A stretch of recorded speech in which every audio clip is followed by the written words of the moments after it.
All right, here we go.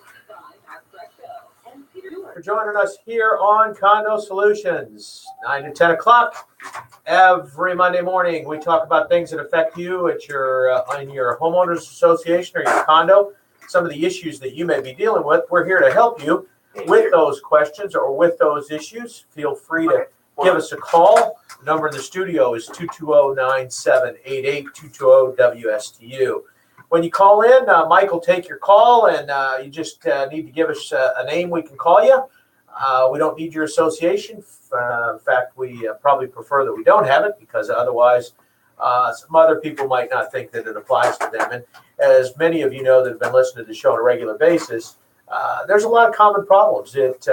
Many people, I'll talk to them after, and they'll say, wow, I thought you were talking about us. And so it is a thing where, we do have a lot of common problems among HOAs and condos. And of course, we'll with the issues, we'll talk a little bit around them to some degree, to a little broader, I should say, so that in case your issue is just slightly different, we might cover it anyway. So, we encourage your calls, 220-9788, 220-WSTU.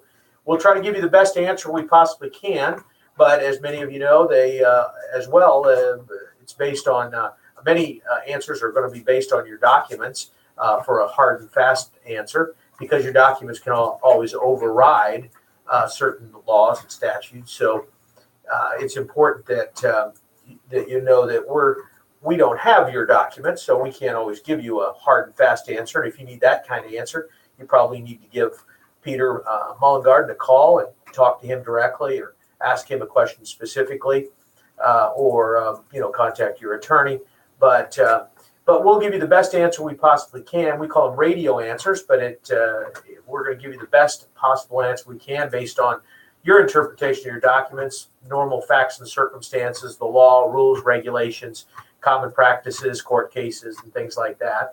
So it's unless your situation is a little bit unusual or a little bit different from your document standpoint, most of the time we're going to be pretty close to the correct answer. So, and that may be all you need. Sometimes you're just looking for a direction. You're not looking for a hard and fast answer yet. You're just looking for a direction, and we'll be happy to give you that. So 220-9788, 220-WSTU is the number of the studio. My name is Mark Freckville. I'm a local CPA and community association manager, along with Peter Mullengarden. Peter is our attorney, and he's the one that has been in this business for 100 years. As we've said in the past, Moses actually gave him the first set of condo docs, and Peter filed them. So he's been doing it literally since now. And it's been years ago, but he did file the first set. So, but anyway, good morning, Peter. Good. Did you have a good weekend? Yeah, no emergencies, no problems, right?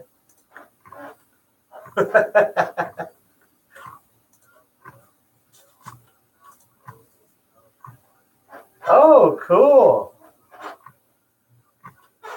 Yeah, that's pretty good. See, that's now you'll really understand the whole process of condos and HOAs. That's why people move there, so that they can get away from those little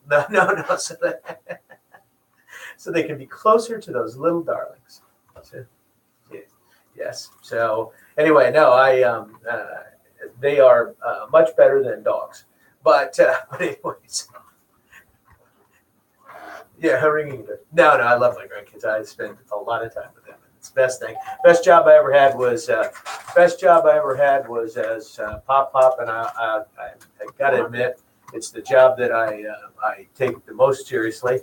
I love my grandkids. There's nothing like having the opportunity to play around with them for whenever I can. Yeah, and in all seriousness, a lot of us have a lot of family around.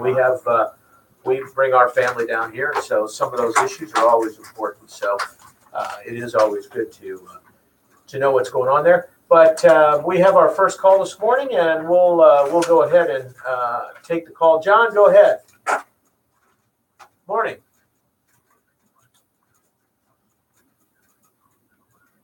Okay.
No, not always.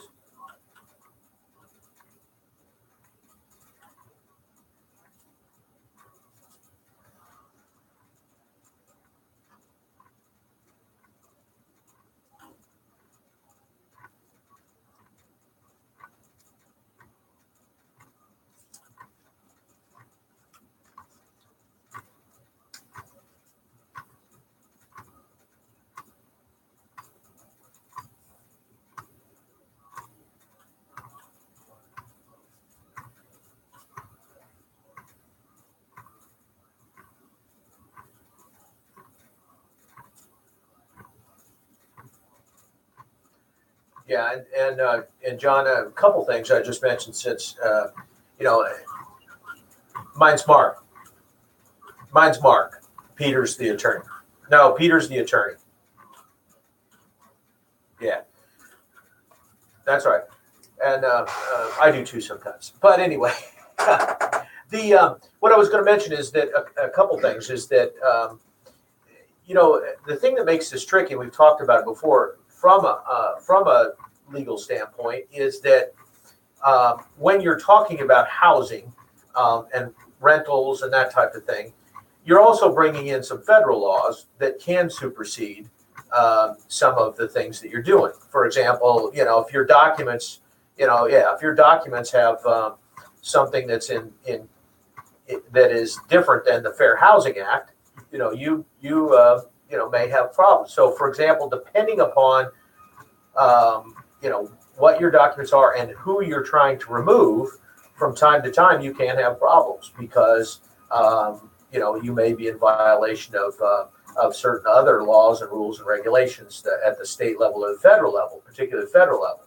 So the other thing is that, as Peter touched on, and is that in a case like this is one of the things we're talking about, where documents make a big difference. Because when the state law is silent or less restrictive, and your documents are more restrictive, your documents will generally govern.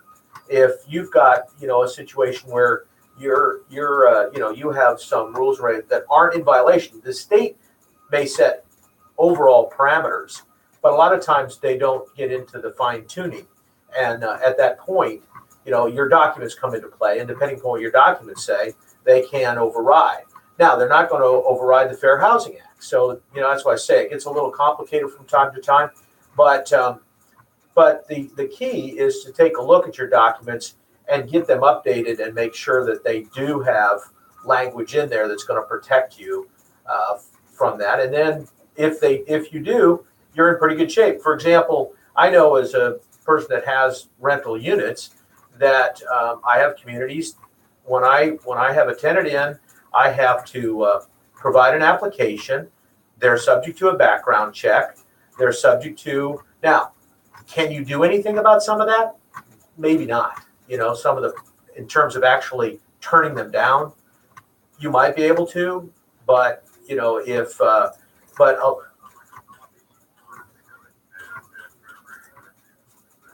yeah, some of those kind of things, especially bankruptcy and bad credit, for example, because if it's a tenant, in general, if it's a tenant, it's the owner of the unit that's dealing with collection of rent.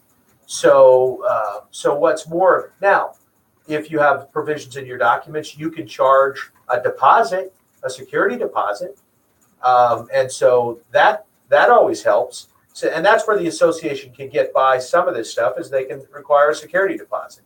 So, yeah, right.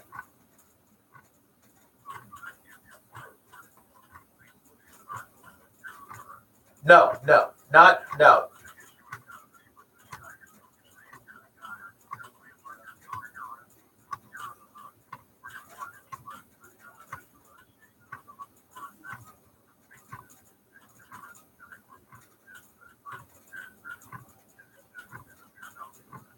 Well, you have provisions then.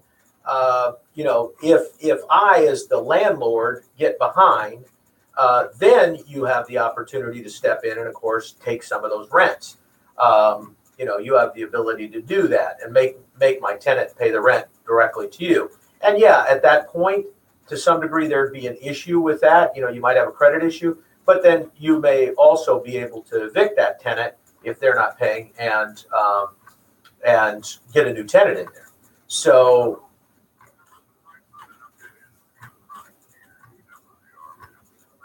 Mhm.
John, I'll tell you this, Mark. I'll tell you that from a practical standpoint, yeah, you guys are in a tough spot, and I think that the thing is that one of the things that I think you need to do is, as much as possible, because most of the time, when you start putting restrictions on rentals, and you've got a lot of landlords who are a lot of your unit owners who are landlords, they're of course not going to vote against it. They're going to be grandfathered in. But most of those people don't want, they bought that unit in your community for two reasons. One, it's a good rental. Two, it's going to appreciate in value, or at least it's going to hold its value. And if the community becomes too large of a rental community, then it may be, it may not hold value. So some of those landlords may be in favor of, because they'll be grandfathered in, of saying, okay, I recognize that. I'm here. Let's pull up the ladder. Let's not let anybody, let's stop it at 30%, or let's stop it at, and as units are sold, we're going to keep the percentage of rentals at a certain level. So they may be willing to allow for a restriction in documents. Now, here's the other thing that I think: if you can tighten up those procedures so that, for example, most landlords don't have a problem with the association taking a deposit. Now you say, well, that's only for damage, and it is, but it also makes it financially more difficult for anybody to just go in there. If you've got a deposit and the landlord's requiring first, last, and security, and then the association's got a security deposit, that person's got to have a little more cash up front, which may mean that they may end up ultimately being a better tenant, financially. So there's some of those things that I would start tweaking. Then, if that's not working, ultimately, special assessments are going to be a good idea. I mean, if you're a landlord, because if you're a landlord, you don't like special assessments. So,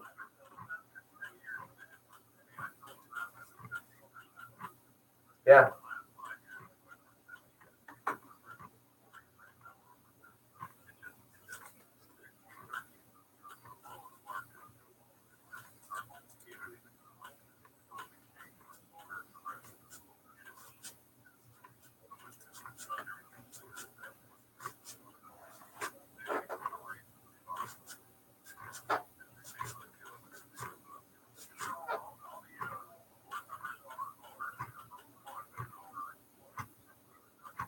Yeah.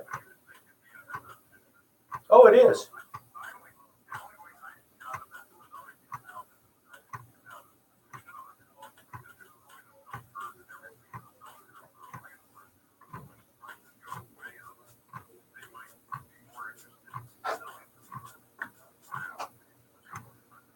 Well, I can tell you what I look at is when rental rates no longer justify the value of the property from a cap rate standpoint, that's when I would get out. So it's actually and that's why people aren't getting out right now. That's why landlords aren't getting out, and that's why actually rentals are increasing, is that right now, with the rental rates going up as much as they are, they're actually going up faster than property values. And so, so as a result, I don't see that happening in the short run.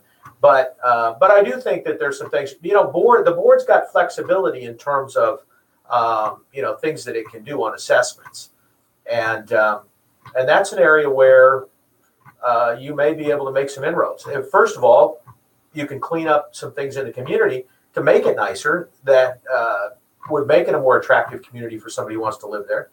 And like I said, it will keep the good landlords. The good landlords, there are good landlords out there. They care about many of them have a tenant. They're looking for good tenants, long-term tenants. Usually they're older people that are moving down here that don't want to buy a house. Those people usually make good tenants. But and so there's good landlords. Then there's other landlords that just want to put a warm body in the unit and make the money. And those are the ones that ultimately they're not going to like. They're not going to like that if every so often they're looking at a special assessment, because you just don't budget for special assessments, and you can't raise your rents fast enough to cover special assessments. So that's something.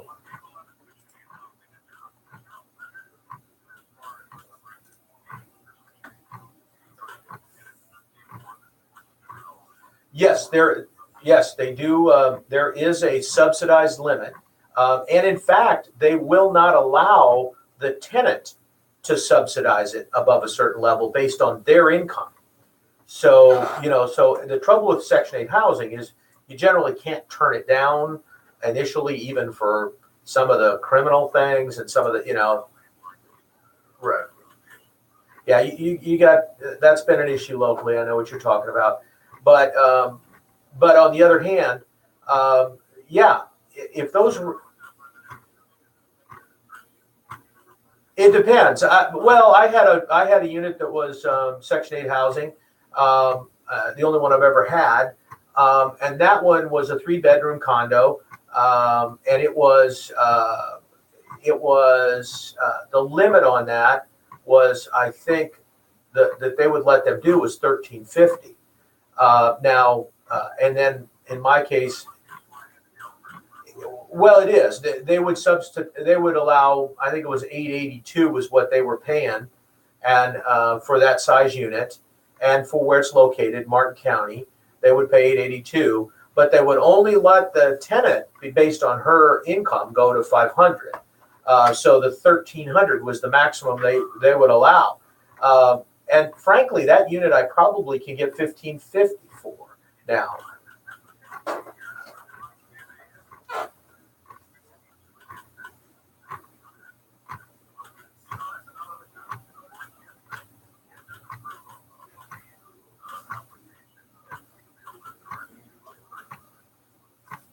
Nope.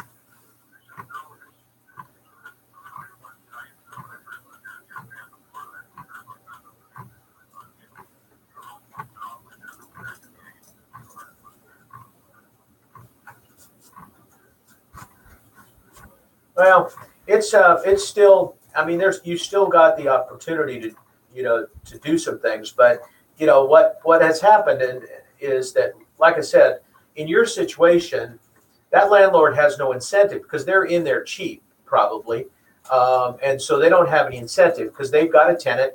I will tell you the one good thing about Section 8 housing: you get your check, the first of every month, all the time. It comes in constantly. You never have to worry about payment. So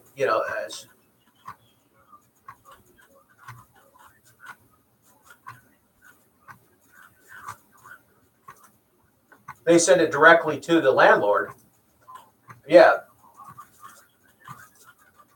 No, I'm talking about the landlord. Yeah, the landlord gets the money directly. Well, but what I'm getting at is that the landlord. Yeah. Right. Well, what I'm.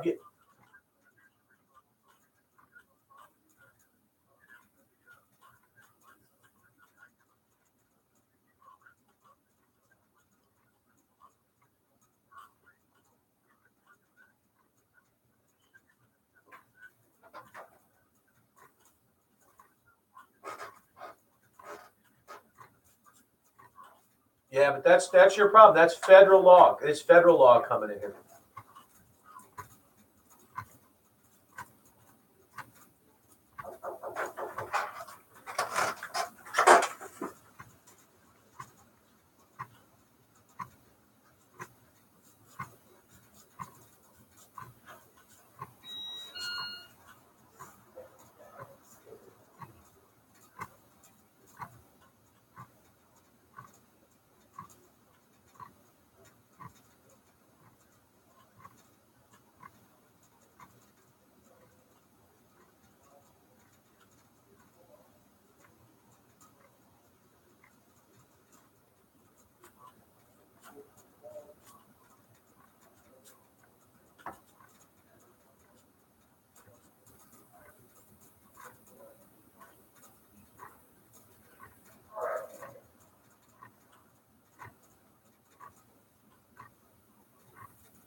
And John, your big advantage here, based on your board makeup and everything that's going on, is to your job as a board is to maintain the community.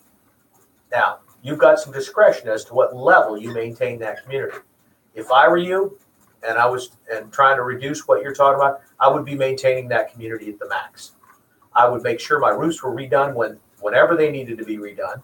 I would make sure that I was maintaining and cleaning and landscaping and doing everything possible at the max.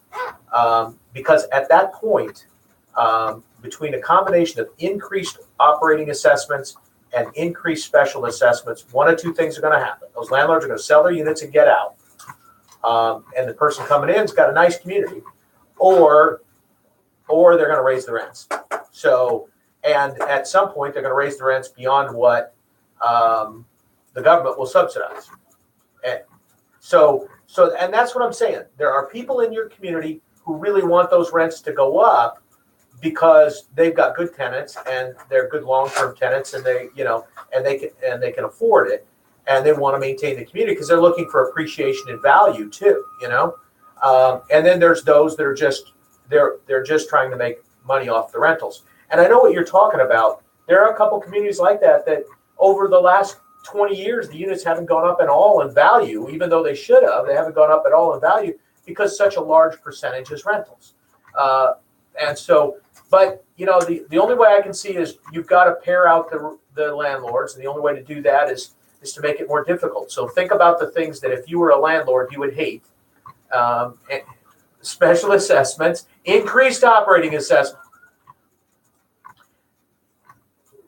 Yeah, I know, but you can.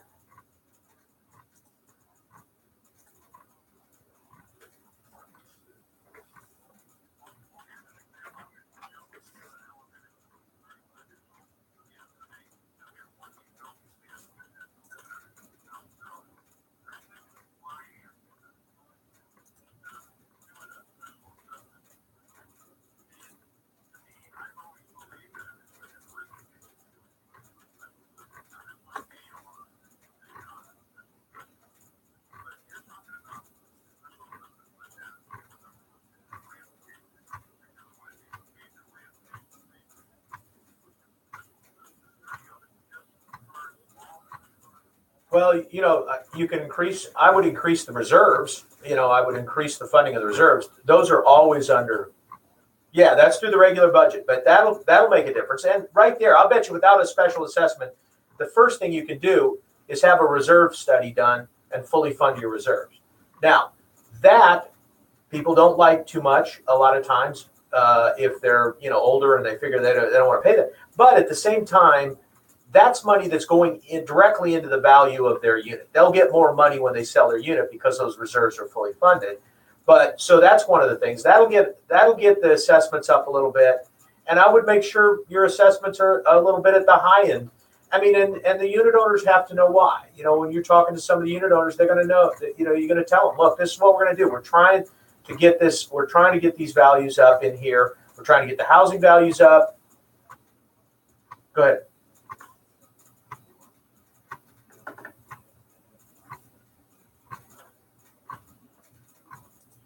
No.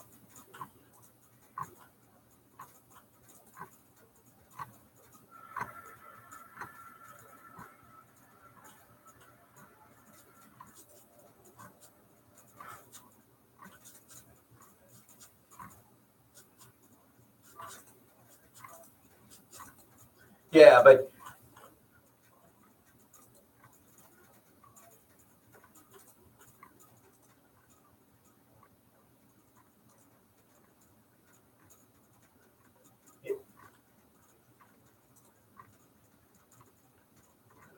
I guarantee you, because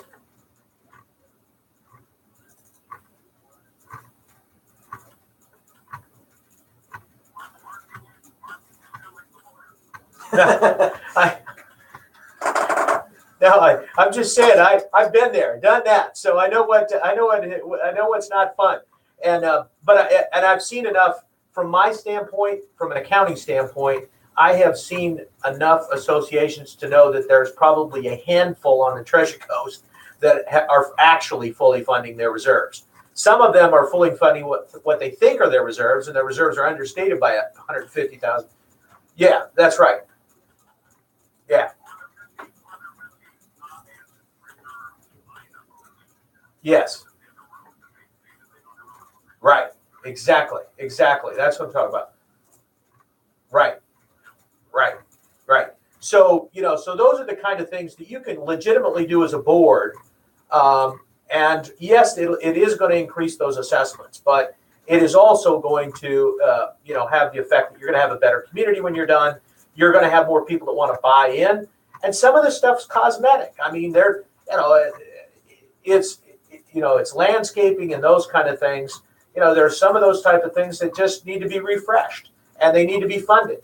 And I would, and even things like that I never see funded, as I never see money set aside for capital improvements as a result of a storm. So, which is another way of saying your deductible. Well, it isn't if it's specific. In other words, if you're setting aside money for capital repairs, capital improvements as a result of a storm, you can fund that. You don't know what the timetable is on that, but you're allowed to fund it because it's a legitimate capital item. It's at some point it's basically to fund. Sure. And that stuff's not covered. So it's not covered by your insurance because it's outside the deductible even. And then you've got, depending on the size of your association, you got a huge amount that's got to be paid if you have to pay your deductible. So all of those things you could start planning for and paying and putting into your reserves. And so those are the kind of things that, again, now some things you can't pay your insurance policy out of there. You can't do those kind of things. But there are things that you can do. The other thing that I will say, John, is, and most people don't realize this, they think that these associations are not for profit, so therefore they can't make a profit. And that's not true. You absolutely are allowed to produce a surplus. And in fact, if you don't produce a surplus, you aren't going to be able, from a cash standpoint, to cover certain expenses that have to be paid all at one time, like insurance.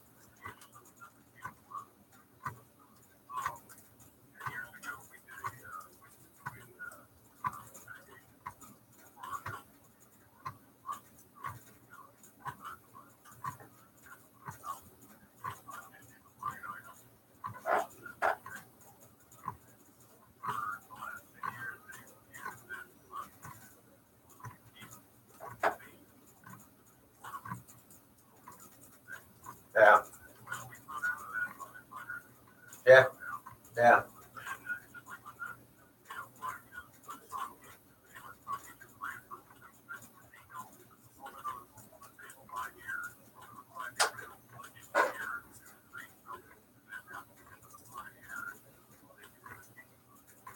Right.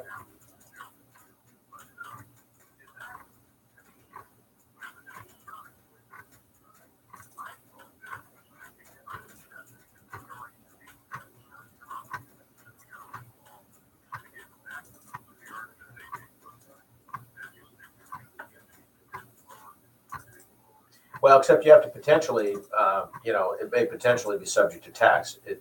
Because that's not necessarily that gets into a tax issue. But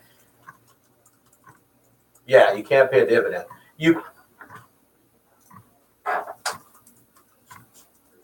They could have refunded a surplus in that year, but normally what most associations would do with that money.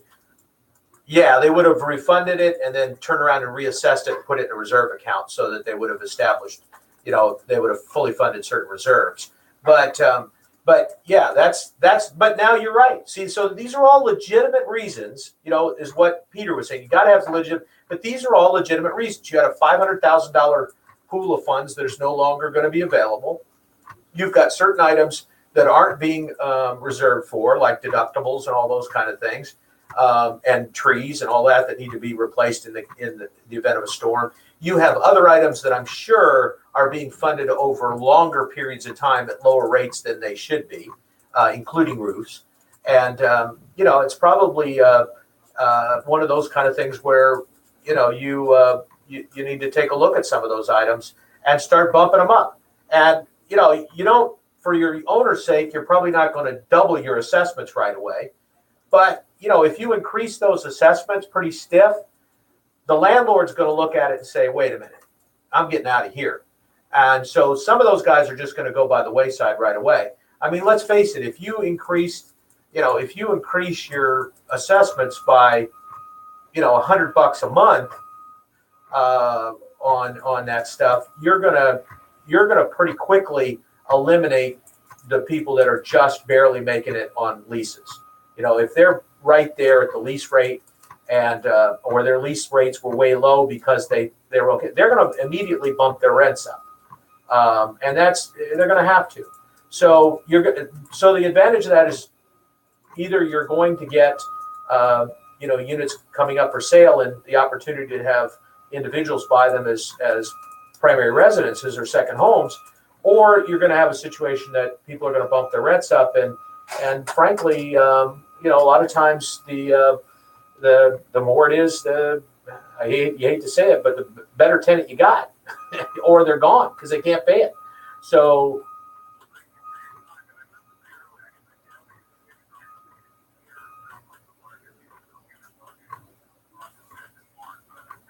yeah, he's a good lawyer. He's good. I'm more out on the edge, but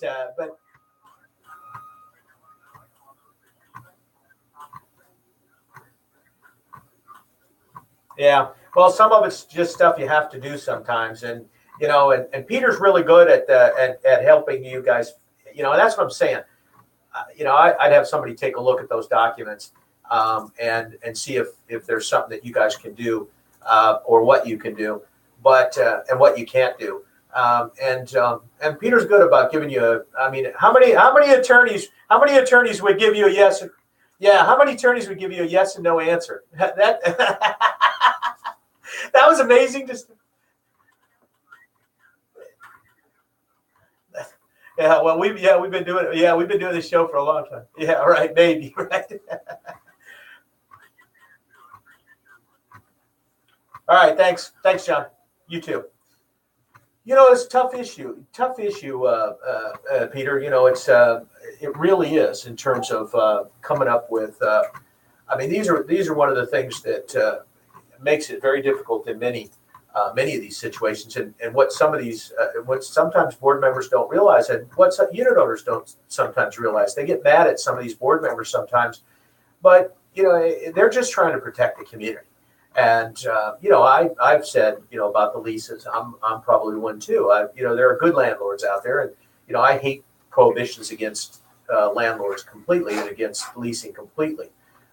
But the other side of that is, if you become a rental community, it's a whole different story. And in fact, in some cases, it can get And one of the things that I didn't mention to John is that you can't, if you're not funding your reserves at certain levels, if you have over a certain percentage of rentals, you can't get Fannie Mae, Freddie Mac loans. So anybody that's trying to buy a home as a primary residence that wants a long-term fixed rate mortgage can't do it. So there's another reason why you have to get to the point that you have to restrict that, because Fannie Mae and Freddie Mac is going to restrict it. They're not going to loan money in your community anymore. And and that's one of the things that it's funny. Sometimes we have some fair housing issues that force us to do things, and then on the other side we've got other laws, federal laws, that prohibit us from or agencies that are prohibiting us from getting the money that would solve some of our problems in terms of permanent residency. We're kind of forcing the rental issue. And the federal government supposedly wants to support housing, but it really was for purchase. The Fair Housing Act was originally to keep people from redlining and keeping you from being able to keep out somebody based on race or religion or whatever else.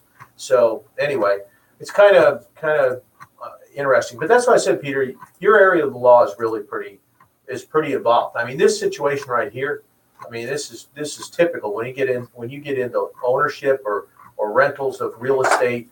There's just federal laws, state laws, local community laws, everything. I mean, we didn't even talk about. He was talking about the sublease situation. We didn't talk about the fact that some cities and counties prohibit more than a certain number of unrelated individuals in a unit. And whoa, that's a whole nightmare in itself, trying to work around that from a fair housing standpoint with blended families that exist today, right?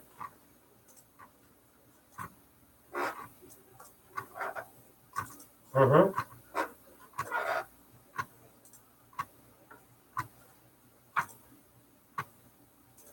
Right. Right.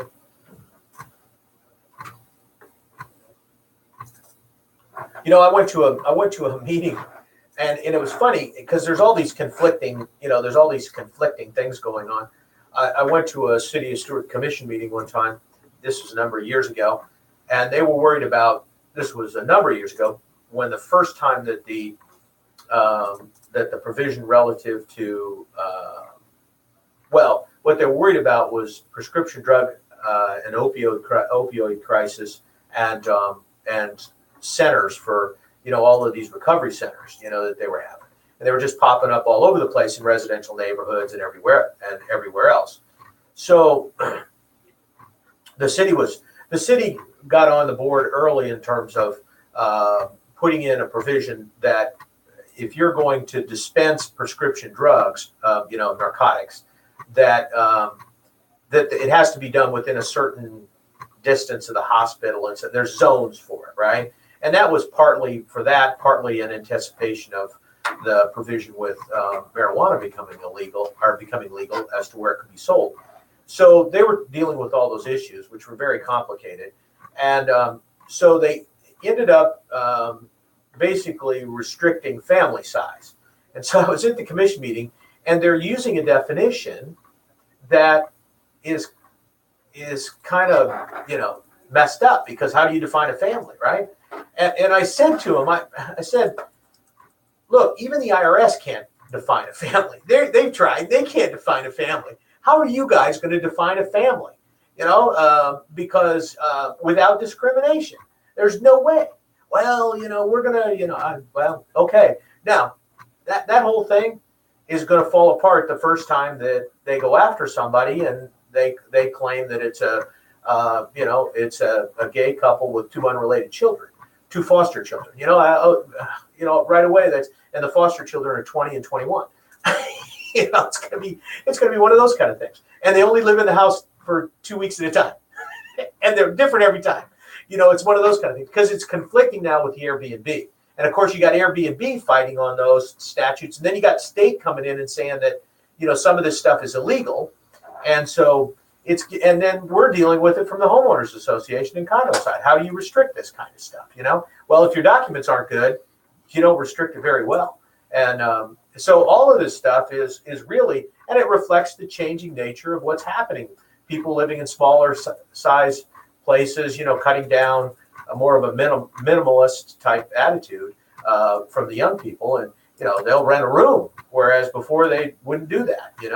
So you're right. It's just really getting kind of interesting from that standpoint, and it's important that guys like John and others, get out there and stay on top of it, and really try to do what they can do, because ultimately, it's going to affect the value of your unit. And I tell you, I didn't buy rental units to have them go down in value. So I'm in favor of some of this stuff. I bought a unit that had a $6,000 roof assessment coming on it. But that's all the more power. That's a good deal. You buy it if you've got it. You got to put the money aside for it. But once they did the assessment, they did it a couple years down the road.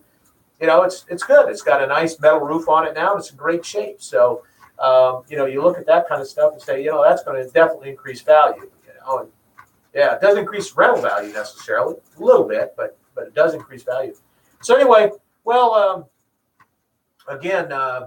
Appreciate, Peter, all of your advice, and especially on issues like this that are so complicated. I appreciate how simple you make it, really. And we appreciate all that you've done. And as John said, it has been about 18 years we've been doing this, and so we'll continue to do it. We'll probably be here next Monday. I don't know. I think so. And every Monday after that, from 9 to 10 o'clock, right here on WSTU, because WSTU is your very, very old station, and we like to get very, very old problems and deal with them. So thanks for joining us right here on WSTU Digital 1450, Martin County's Heritage Station.